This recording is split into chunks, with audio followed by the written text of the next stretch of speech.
highest official government figures show we passed a horrendous milestone in this country. 100,000 people have now died with coronavirus in the UK. This morning, we pay tribute to all of those who have died and to those who have been left behind. With their families' permission, here are just some of their stories.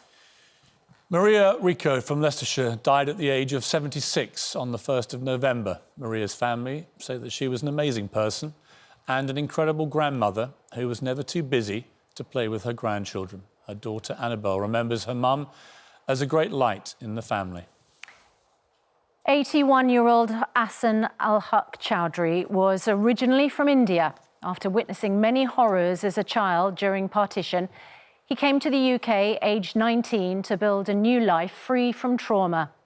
A maths and computer science teacher, he raised a family of public servants, including an emergency medicine and intensive care doctor, 2 GPs, a junior doctor, a consultant paediatrician and a pharmacist.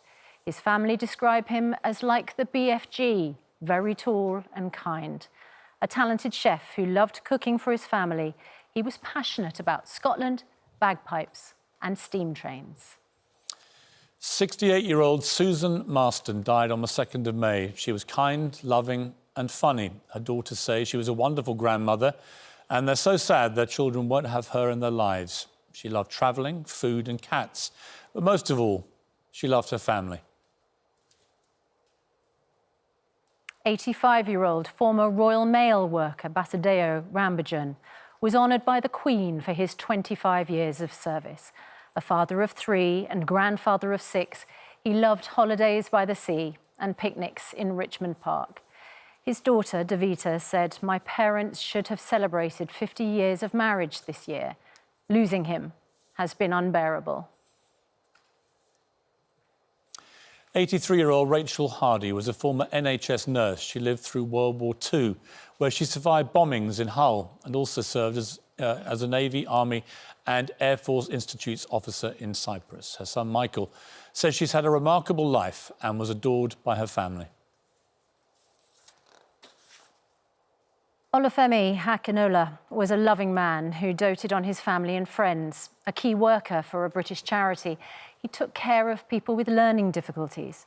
Olafemi enjoyed the gym and his allotment. His son, Lobby, says it was impossible not to laugh in his company and described his dad as our support, our cheerleader and our comfort. Olafemi died a month before his 61st birthday. 83-year-old Sheila Gombertz was married to David for 59 years and had 3 children and 6 grandchildren. Sheila had a PhD in biochemistry and worked as a computer scientist for the NHS. But her biggest joy was gardening.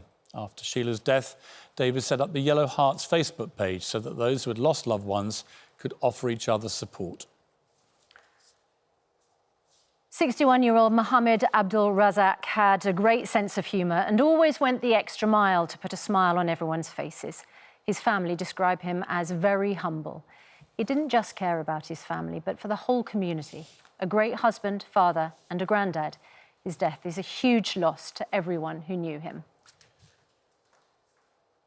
60-year-old Bryan had just started his dream job as Chief Information Officer at Hitachi Capital. Happily married to Martina for 34 years, a proud dad to 3 daughters and survived by his 89-year-old father, he wanted to work in the local magic shop upon retiring. He was a huge Derby County fan, enjoyed keeping fit and going for walks with Martina to keep up his daily step count. He also loved rhubarb gin. 51-year-old Jim Russell was fit, healthy and enjoyed the gym. He died on the 4th of May. Jim was an HGV driver and was known as Big Gorgeous because of the pristine appearance of himself and his trucks. His fiancée, Connie, says he was a gentleman and anyone who had the honour of knowing him had so much respect for him. He loved old school music and showing off his dance moves. Marita Edwards was 80 years young and from Newport. She was in hospital after a routine gallbladder operation when she fell ill and died on the 20th of March. Married to Jim for 30 years, they loved to go out with friends and dance. Her son Stuart says she was very fit and played golf. He said that Marita doted on her granddaughter Lorna and was one of those people that everyone assumed would live well into her 90s. Black cab driver John Ho was 55. He was training for his third Dan in karate and wanted to become a karate teacher. He loved chatting to people, travelling, and had lots of friends. He is missed dreadfully by his partner of 23 years, Cindy, daughters Sophie and Keisha, and 2 grandchildren. 74-year-old Gladys Lewis and her 2 sons, Darren, who was 42, and Dean, who was 44, died within days of each other. The family were from Pentry in Wales. Gladys was married to David for 44 years. She had 13 grandchildren and 4 great-grandkids. She was a home carer in the community and only retired when she was 70. She loved getting a bargain and going to car boot sales, but most of all, she lived for her family. Darren was a happy, lovable man. He was football mad and he supported Arsenal, making sure he never missed a game. He loved going to the day centre and playing walking football. Dean died a day after his mum. He was married to Claire for 18 years and had 3 sons. He loved to cook and was an avid reader. Claire describes him as a quiet man with a heart of gold, but also a total wind-up merchant who loved playing pranks. Mike Hind died on the 26th of April, 10 days after turning 80. He had a lifelong interest in mechanical engineering, preservation and railways. In his younger years, he was a keen rally driver and competed in the gruelling 5-day Monte Carlo rally, winning his class. His son Steve remembers him as a warm, loving and committed dad. Katie Horn was 21 years old, happy and full of life. She just renewed her passport to go on holiday with her boyfriend, Jamie. She was a beautiful person, inside and out, with a smile that lit up her face. An early years practitioner, Katie was studying for a degree in early years education. She loved children, and the children in her care adored her. Dad of 3 and granddad to Parker, Trevor Bell was a black cab driver. He was spat on by a passenger trying to dodge a £9 fare, who claimed he had the virus. Trevor stopped working and fell ill 4 days later. He died 3 days after his 61st birthday. Trevor was with his partner, Kelly, for 28 years. He loved reggae music, supporting Arsenal, and watching his 13-year-old Finley play football.